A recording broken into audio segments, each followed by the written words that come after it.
ഇവന്മാർ വേഷം മാറി എന്നെ കബളിപ്പിക്കാൻ വരുമെന്ന് എനിക്കറിയാമായിരുന്നു. എടാ, അതുകൊണ്ട് തന്നെയാണ് ചൈനീസ് പാർട്ടിയെ ഞാൻ നേരത്തെ അങ്ങോട്ട് അയച്ചത്. സമർത്ഥന്മാരാണ്. രണ്ടുപേരെയും കപ്പലിൽ കയറ്റി നടുക്കടലിൽ കൊണ്ടെറിഞ്ഞേക്കണം. നിങ്ങളോ അമ്മരോട് പോയി? ഞങ്ങളോട് സാക്ഷ്യം പറഞ്ഞിട്ട് അവർ പെട്ടിനോട് പോയി സാർ.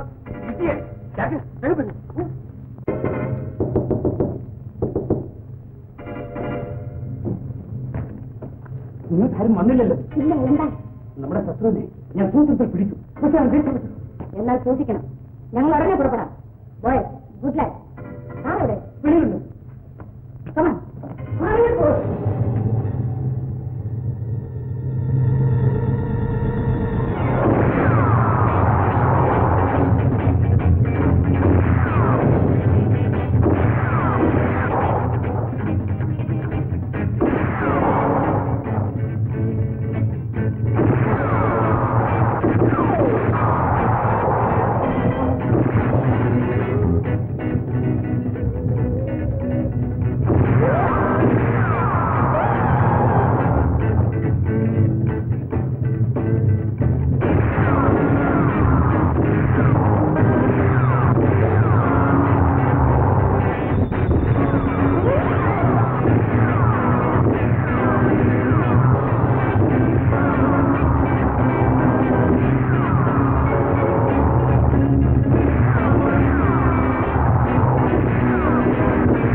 ഹലോ മമ്മി, ഇത് സൈമൺ.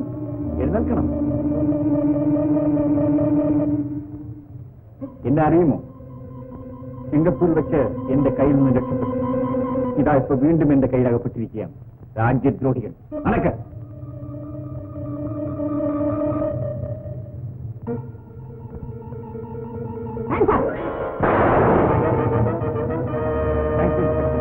ഇവരെ സ്റ്റേഷനിലേക്ക് കൊണ്ടുപോകും. ആ ജയരാജനെ കണ്ടിട്ടില്ലോ? അവനെ പിടിച്ചില്ലെങ്കിൽ ശാലിനിയുമായി അവൻ കപ്പലിൽ കിടന്നുകളെ. ശരി, വരൂ.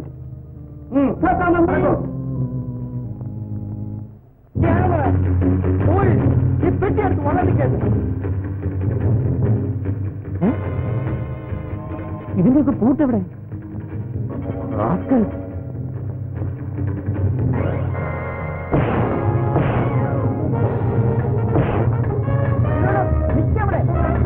ഈ പെട്ടിയെടുത്ത്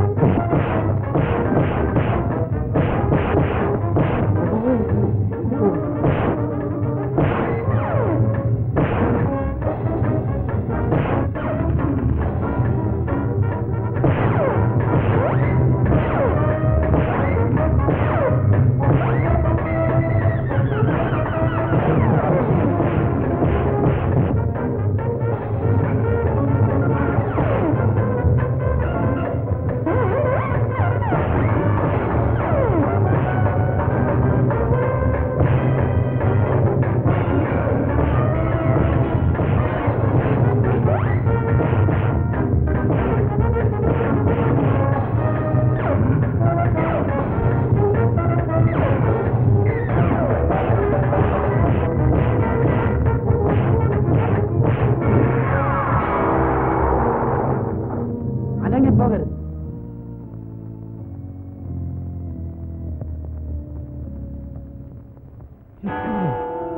അല്ല, ഇദ്ദേഹം central intelligence officer mister KS Pillai. Babu, Jayaraj, Lakshmipathy, ഈ 3 പേരും നിങ്ങൾ തന്നെയാണ് അല്ലേ? അടുത്തു തന്നെ നമ്മുടെ നാട്ടിലെ പല പ്രധാന നേതാക്കന്മാരും ഇവന്റെ ഏജന്റുമാരുടെ ആജ്ഞ അനുസരിച്ച് രക്തസാക്ഷികളാകുമായിരുന്നു. മിസ്റ്റർ ജയരാജ്, നിങ്ങളുടെ വീട്ടിൽ നിന്നും കിട്ടിയ പെട്ടികളിൽ നിന്ന് നിങ്ങൾ എന്റെ സഹോദരിക്ക് അയച്ച കത്തുകൾ മാത്രമല്ല, ഈ രാജ്യത്തിന്റെ സ്വാതന്ത്ര്യത്തെയും സോഷ്യൽ സിദ്ധാന്തത്തെയും തുരങ്കം വയ്ക്കാൻ ശത്രുരാജ്യങ്ങളുമായി നിങ്ങൾ നടത്തിയ പല കത്തുകളും ഞങ്ങൾക്ക് കിട്ടുകയുണ്ടായി. കമലയുടെ മരണമാണ് ഈ അന്വേഷണത്തിനെല്ലാം കാരണം. മിസ്റ്റർ രവി ജയിലിലാണെന്ന് ഞങ്ങൾ പരസ്യപ്പെടുത്തിയത് തന്നെ പോലീസ് നിങ്ങളുടെ പേരിൽ യാതൊരുവിധ നടപടികളും എടുക്കുന്നില്ലെന്ന് നിങ്ങളെ വിശ്വസിപ്പിക്കാൻ വേണ്ടി മാത്രമാണ്.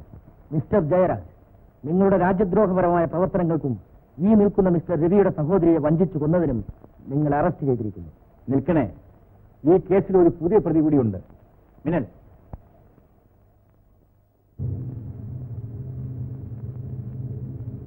എഴുന്നേക്കടാ.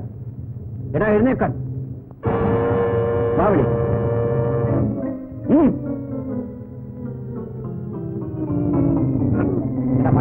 എടാ മാല എടുക്കാനാ പറഞ്ഞത്. മാല? അല്ല, ആരുടെ മാല? എടാ മാല എടുക്കാൻ. മാല എടുക്കാൻ പറഞ്ഞു. എഴുന്നേക്കടാ.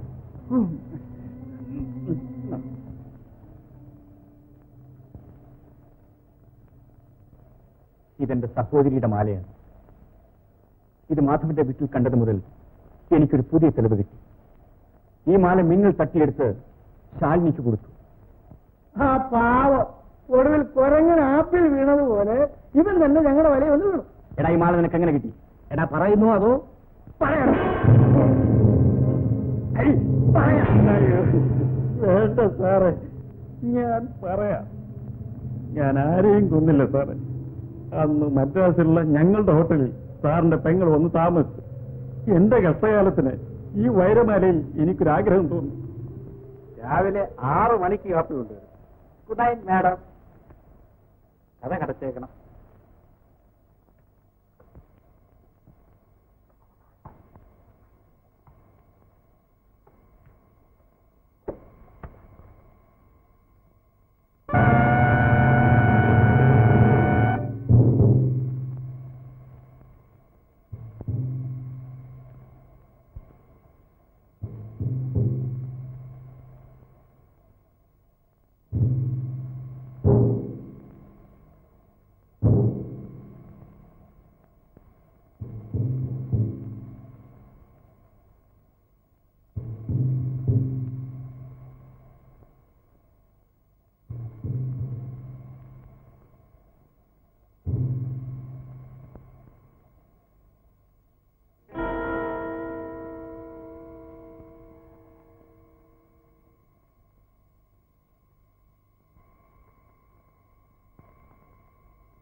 ഇതാണ് സത്യം.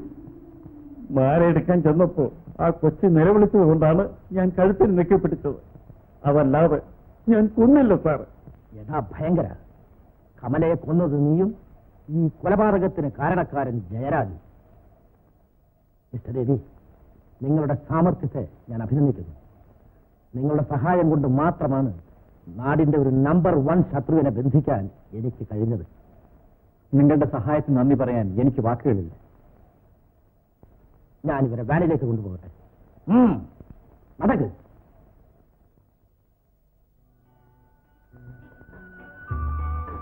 അല്ല, ഇതെന്നാ നമ്മുടെ പഴയ സാക്ഷാൽ വേഷത്തിൽ സിനിമാസ്റ്റാറിന്റെ ഗമയൊക്കെ വിട്ടോ? ഈ വേഷവും പഴയ പൂവിട്ട് ജീവിച്ച തൊഴിലുമാണ് എനിക്ക് ഏറ്റവും ആനന്ദം. ലക്ഷ്മിയുടെ വിലയേറിയ സഹായമില്ലായിരുന്നുവെങ്കിൽ ഇതൊന്നും നടക്കില്ലായിരുന്നു. കൊള്ളാം. നമ്മുടെ ഗസ്റ്റപ്പുമായിട്ട് ആ ജയരാജിന്റെ വീട്ടിൽ താമസിച്ചുകൊണ്ടല്ലേ നമുക്ക് ഈ ക്ലൂ ഒക്കെ തന്നുകൊണ്ടിരുന്നത്? അതെല്ലാം എന്റെ കടമ. മരിച്ചുപോയ കമലക്കുഞ്ഞിനോടുള്ള സ്നേഹം. എന്നാൽ ഞാൻ ഇന്ന് തന്നെ പുറപ്പെടുകയാണ്. സാധ്യമല്ല, സാധ്യമല്ല. സിനിമയിലെ ഹീറോയിനിയായിട്ട് തുടരാൻ ഇഷ്ടമില്ലെങ്കിലും എന്റെ രവി സാറിന്റെ ജീവിതത്തിലെ ഹീറോയിനി ആയിരിക്കണം. സാറിന്റെ മൈതാനം പോലുള്ള മനസ്സിൽ ഓടി നടന്ന് കൂടി ജീവിച്ചോളാം.